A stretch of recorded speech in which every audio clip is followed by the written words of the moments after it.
This is it, Game 3. One final map to decide who moves on and who goes home here in the quarterfinals of Games of the Future, Abu Dhabi 2025, powered by ADNOC. And Groot and Soldier, we are going straight for the drafting.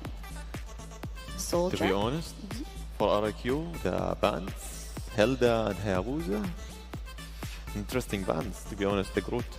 And for DFYG, they are denying Paxia and Farsa. And we're waiting right now for the third ban from Team DFYG. The ban seems the same. Yeah, same ban. Every game it's the same. Yeah, until now. But RRQ is actually emphasizing on the Hayabusa ban, where they're targeting this ban. You know, so yeah, that's very interesting for them. And the Yuzong ban as well. So yeah. Yesterday we saw Yuzong a lot, but the beginning of the day. Every game it's banned. Lancelot. Yeah, Lancelot is a quick, auto pick. I would say, for first pick, auto pick. Yeah, definitely. Do you think DFYG will go with the same lineup that they went with the last game? You know, when you will win, you will continue at the same rhythm and the same strategy like you won last game, but yes, because they are avoiding not the the counters. time to experiment. Yeah. Because this will secure the slot for the semifinals. So I don't think they will go bold or they will play it safe.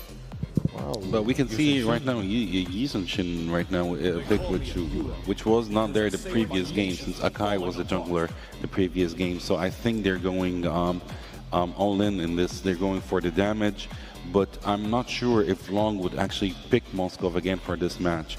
Might actually go for another pick, or if he's feeling very comfortable about his Moskov pick, he would actually go for him again. But we're still waiting right now for RRQ, Dyron, and Toy to actually go for the pick. Dyron chose Lapu Lapu, and we have Valentina this time. So they actually chose Valentina before she gets banned, because she got banned the previous two matches. Yes. Yeah. To be honest, until now, wow. As we expected, we are waiting for Esmeralda, Yusen Eve. This is the meta picks until now, and for the RRQ, Valentina, Labu Labu, and Lancelot, we are waiting. Do you think I want to see Ruby this game, and I want to see Harith, but maybe he will get banned next for the ban phase 2. Actually, Ruby would not be she's a not bad choice for this game, to be honest with you. But I think they might have actually other ideas going on, since the FYG, they are still lacking a roamer and a gold laner. As for there is a Tigreal ban, because Tigreal in the first match was very annoying for them, to be honest. He played a huge part in RRQ's win in the first match. As for RRQ, we do have a jungler, we have an XP laner, and we have a mid laner. So we still are waiting also for a gold laner and a roamer. Actually, both teams are waiting for a gold laner and a roamer right now. But we will see who will they pick after the ban phase. To be honest, Groot, until now, some of team they are continuing the same strategies during the drafting.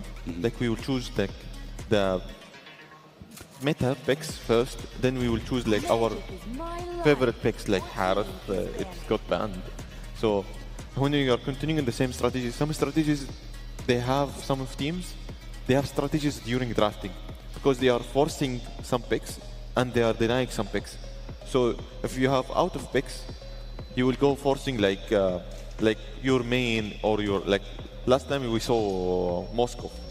It was not a force, it was a comfortable pick and a confident from the FYG, and we saw it in the last game, and he got MVP. That is very true. That is very true. Right now, for the last ban phase for the team DFYG, are they going for an XP laner ban, or they're going for a clove ban? So I believe DFYG is actually might be planning to go for Moskov again, but they still need to check who is actually RQ going to ban before they take that step. Moskov ban, that's it, no more. They're not going to take the risk. They're not going to let Long go for Moskov. That was kind of expected, to be honest, since Long in the previous match, You know, But do you think between the two, who's more nervous right now? I think both of them are. I think both of them are right now. To be honest, RRQ, I saw like he's a little confident now for the like Moscow ban.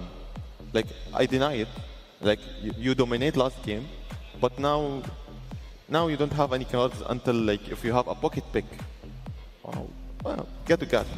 I expected to see him actually this match from the FYG. Esmeralda, Yusin Eve until now. Similar to the last game picks. But right now, RRQ do not have Tigreal as a pick right now. So who are they going to pick instead? Are we going to see a Matilda, or are we going to see an Atlas, for example? We might have, but no, we're going for the straight one. We're going for Chu. You know, the most pro-picked hero, to be honest. Yeah, most pro-picked hero. Him from group stage, playoffs. Definitely, definitely. And a Granger as well. Granger and Chu. To be honest, if you are choosing Chu against Eve, this is the perfect pick. Also Yusin Shin. Because Chu, it's like a stealer, like a ninja. They will knock your the opponent, and it's a free kill for the other team. Wait. Are we seeing Vayne today? Wow. Will we actually see Vayne today? At the last pick? I don't think so. The FYG, they will surprise us. They're playing us. That would be a huge surprise, but I don't think they would go for Vayne. Yes. Will they take the risk and go for Ling? This is actually a long shot, but they might actually do that. Ruby. There we go. You wanted Ruby? There you go. You got Ruby. He was waiting for it. You got it. You got Ruby. This is going to be such a tanky game for the FYG, and RRQ are might have actually a hard time winning this match if it goes to late game. If they win the early game and they got the objectives and like the snowball for early game for RRQ hand. But you know, there is a problem with the FYG's picks right now. The draft pick is that they don't have that much burst damage. The only burst damage is coming from Yisun Shin from the FYG. On the other hand, with RRQ, we have burst damage from Lancelot, and we have it from Granger as well. So this is going to be Let's watch for the game 3. Yeah, this is going to be very hard. Yes, drafts are locked. One team drafted to close, and one team drafted to disrupt. Let's see the game 3 quarterfinals. Everything is on the line. That's it from the desk. Draft is done. RRQ versus DYFG game 3 decider. Casters, take it away.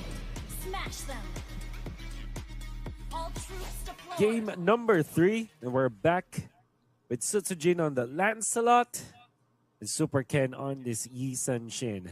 Enough of the utility junglers. Both of these two junglers that we have will now focus on being the carries for the team. And how about that ban on the Moskov, Naisu? It's warranted, man. You know, I know our panel was discussing, like, do you think they'd ban out the Moskov? And I think that's a good question to have, just because of the performance that Long had it in the last game, and knowing his history with that hero as well, you know, and sometimes it's just better to go ahead. It was the last ban, might as well just do it, you know, just to kind of narrow down the choices there. But this is, like, we've seen the Ruby and the gold lane time and time again. It works great. Can be devastating. There's an early flicker from Yi1 from that aggressive play from Edok, but you know, nonetheless, that's the main point. Every single time that we do see this Ruby, since technically we do see a lot of double fighter with the Yisun Shin lineup, it always runs into the same problem, man, which is usually on late game base, you know, offenses. Like, you don't have that range that you traditionally would have in comparison to having a marksman, right? And so we have seen games completely get turned over on their head, even with an advantage or a lead, with lineups like this that DFYG has. So that's probably the biggest problem that they're going to run into with this. And then, of course, I think part of this equation is, what does Rins take for the ultimates, depending on how they want to approach the fights. Yep. Which I think in the first turtle, you are going to be rewarded if you pick up the real world penetration. Vel back on the Esmeralda. I think this is the third time that they will be playing Lapu Lapu versus the Esmeralda. Yep. So far, it's been 1-1. Let's see what is going to be the first turtle fight here for us. Okay, Rins has his RWM. Just going to hold on to it. Edok not level 4 just yet. Neither is Zed, so this turtle will start up. But look who's making his way. Looking to join this fight at level 4. Threatening with that I'm offended. Mountain Shocker going to be used. They're going to go for it. Super Ken will secure the turtle. And RQ on the run, trying to get away. AOG, great G-Kundo to keep Zed from getting that unbreakable taunt off.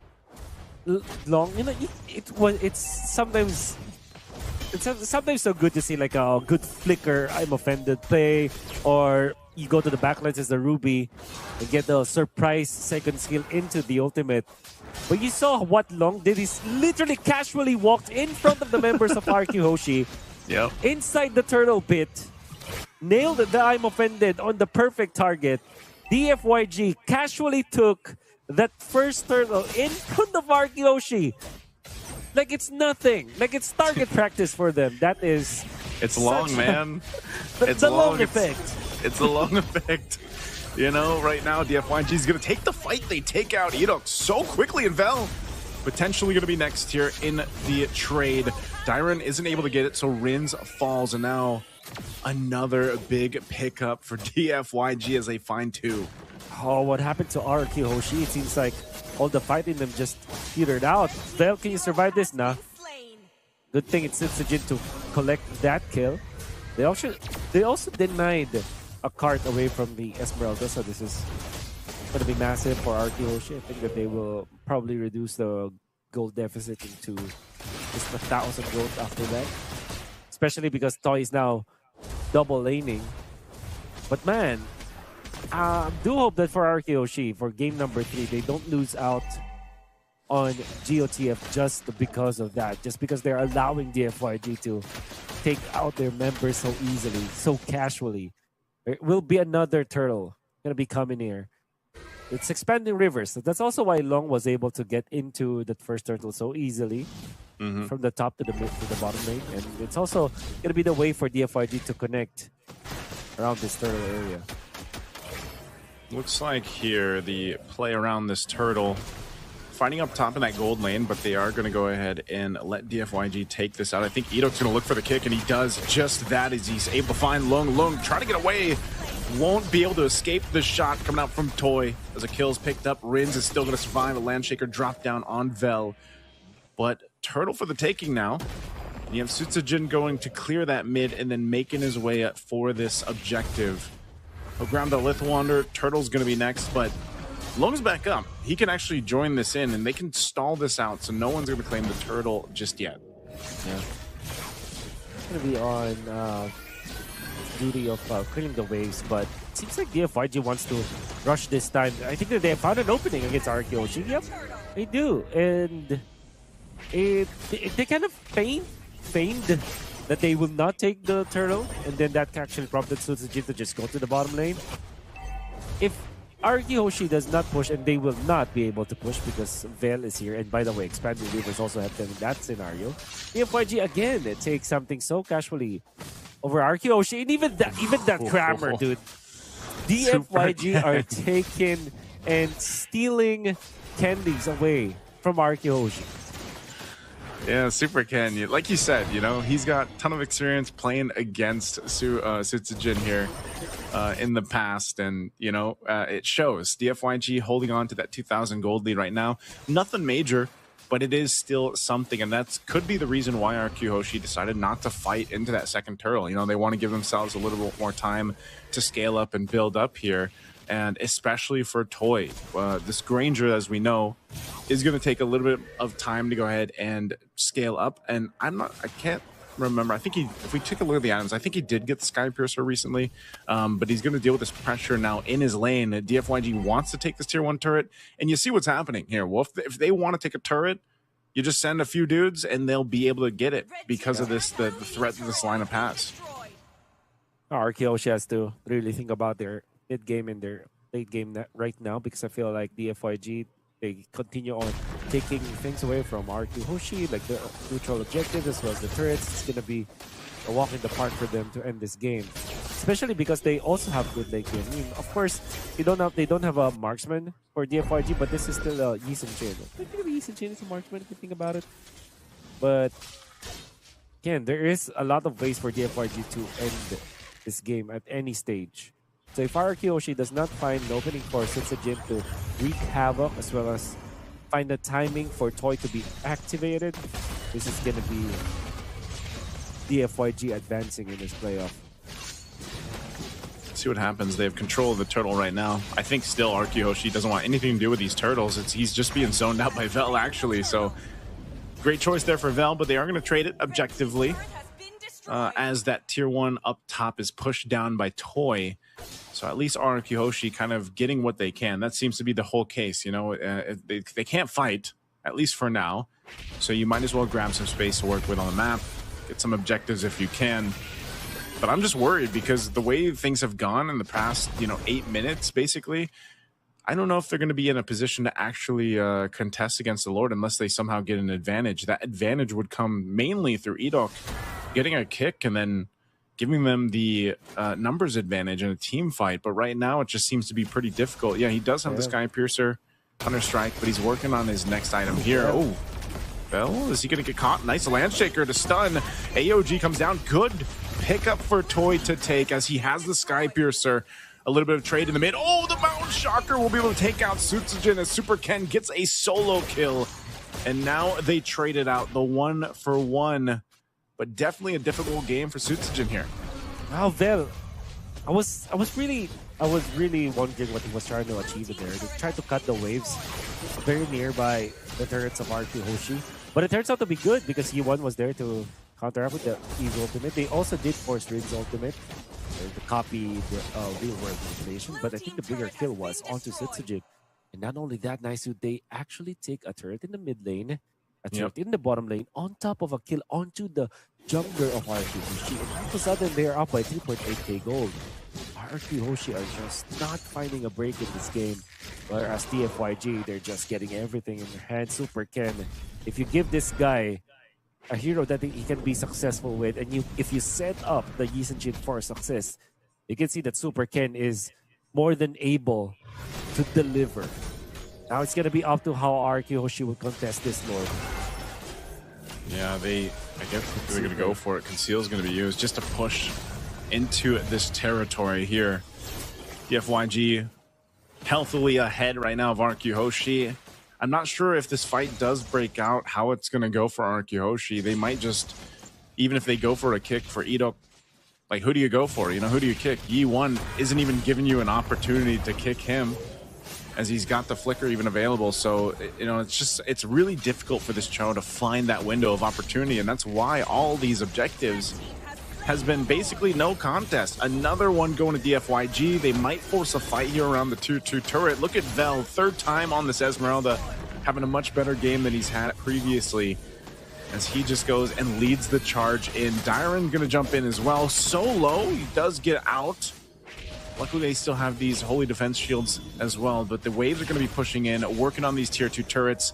Sutsujin this whole time has been playing catch-up, trying to get those items that he needs on this land slot to be able to provide more of that damage throughput that they need here. Yeah. It can all stem back to that first turtle fight where RRQ HOSHI, like a deer in the headlights, stared down DFYG and gave them everything. A kill and a turtle. And a kill onto the Sutsujin Lancelot more than anything else. Because ever since then, I mean, DFYG did not let go. They're just collecting kills after kills. They're activating Long on his Ruby. And most importantly, Super Ken is just delivering. Yi1 also is a threat for RRQ HOSHI. And there's no actual way for them to really contest Yi1. There should be because of the Lapu Lapu, but it seems like Yi1 has already countered what RRQ HOSHI is trying to do. Oh, RWM dropped down. Look at that. Stopped in his tracks too. Nowhere to go. Just body blocked by basically the front line of DFYG. Lord finally goes down. Base turret with it. They will hold on to the 2 base turrets for now, but the shield in mid is gone. So DFYG might continue to press this on. If they actually give the call to Lung to go and make the play and just flicker on forward, they could do that. But now in the mid lane, oh, Sutsujin just to his death, even with the Revitalize being popped here. They keep him healthy. There's the jump in, the AOG from Zed, and Dyron is gone as well. Lung still has his Flicker I'm Offended combo. They're going to march in with the waves here, and DFYG with this massive lead will clean up another kill. They want to make a statement. They're going to go for the wipeout here before they end the game and take game 3 against RRQ HOSHI. Oh, and that is Long. The biggest smile that we've seen all throughout Games of the Future. And you can blame them. They have just eliminated RRQ HOSHI, a team that's very famous in the scene, and they did it so commandingly in game number 3. Not even a letdown. Long with that I'm Offended play to take out Sutsujin in the first turtle of the game.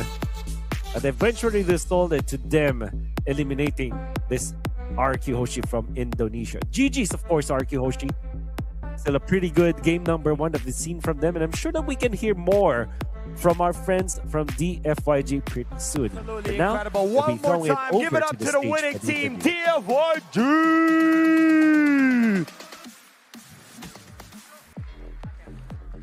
What a performance. I mean, look at his face. He's truly surprised. He was like, I can't believe this is happening. His heart is beating.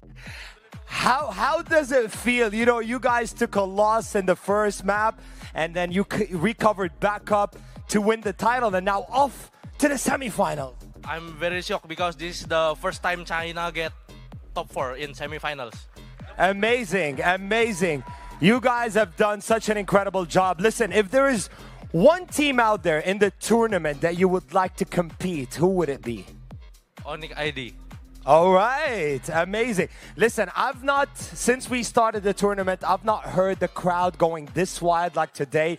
So you guys have a lot of supporters, a lot of fans in here. What can we expect from you guys moving into the semifinals tomorrow? Of course, we will still keep training more harder than yesterday to get the final. Amazing. Well, you are one step closer, right, to win this trophy and a huge prize presented by the Games of the Future. One more time, everybody. Give it up to your winning team right here from China.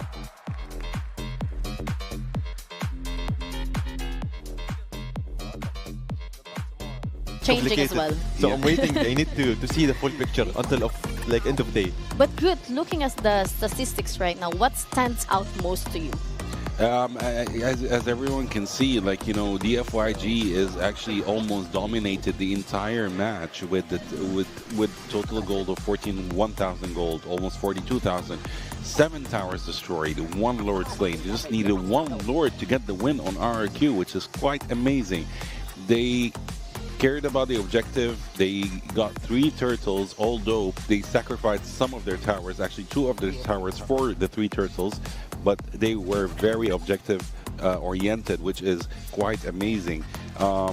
Their builds were quite good as well. Their rotation in the map, especially the rotation in the map, was good. The pick from RRQ, which is Valentina, they thought they would have the upper hand by actually ulting Eve, but it didn't work out for them. Chu, on the other hand, there were better choices because Chu didn't actually shine this match from RRQ, to be honest. Granger was trying to be there. Granger was still building. Marksman take time to build. So, but you know, DFYG knew that, so they wanted to finish the game as soon as possible before RRQ actually fully builds, because in the late game, RRQ might have had a chance actually to win. So DFYG, very professional of them, very amazing of them. Soldier, you think DFYG controlled the game, or was it just luck? No, DFYG, to be honest, DFYG, they know how to play the early skirmishes, the early fights, and the early control of the map. That's the style they played yesterday, the first game for them. And now they play it again against RRQ, and they win. We know that the team fight was good, but one player came up on top. Of course. Super Ken. Super Ken is the MVP, who was playing with Yi Sun Shin with 5 kills, 0 deaths, and 4 assists. Completely perfect. Yep. That's a perfect score, my friend. You know, RRQ, they was having a chance against the FY